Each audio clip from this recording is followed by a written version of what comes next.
ડેડિયાપાડાના ધારાસભ્ય ચૈતર વસાવાના 3 દિવસના રિમાન્ડ મેળવ્યા છે ત્યારે ડેડિયાપાડા પોલીસે ધરપકડ કરી 3 દિવસના રિમાન્ડ મેળવ્યા છે. ચૈતર વસાવાની સાથે રાખી પોલીસે સમગ્ર ઘટનાનું રિકન્સ્ટ્રક્શન કર્યું છે.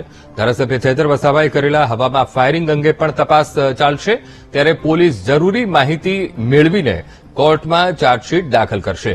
રિમાન્ડ પૂર્ણ થતાં ચૈતર વસાવાને ડેડિયાપાડા કોર્ટમાં હાજર કરવામાં આવશે.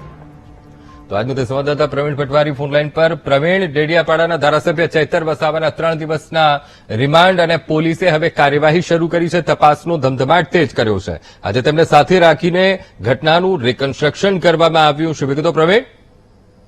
જે ચોક્કસ અંકુર, જે ચૈતર વસાવા ધારાસભ્ય પર લાગેલા જે ગુનાઓ છે, ગુનાઓને લઈને જયારે 40 દિવસ બાદ ટુકરમાં રહ્યા બાદ તેઓએ જયારે સરેન્ડર કર્યું ત્યારે ગઈકાલે જે કોર્ટમાં ડેડિયાપાડાની કોર્ટમાં એમને હાજર કરવામાં આવ્યા હતા અને પોલીસે 14 દિવસના રિમાન્ડ માંગ્યા હતા આ પૂરી તપાસની જાણ કરવા માટે. પરંતુ જે કોર્ટ છે, કોર્ટે 3 દિવસના રિમાન્ડ આપ્યા છે, એટલે કે સોમવાર 12 વાગ્યા સુધીના રિમાન્ડ આપ્યા છે.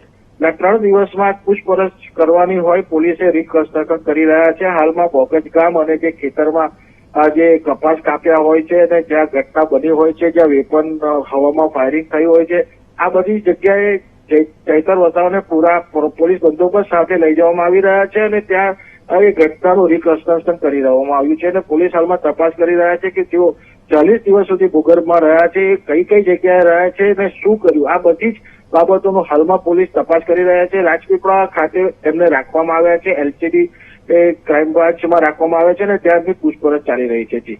જી બિલકુલ પ્રવીણ, સમગ્ર માહિતી સાથે જોડાવા બદલ આપનો આભાર.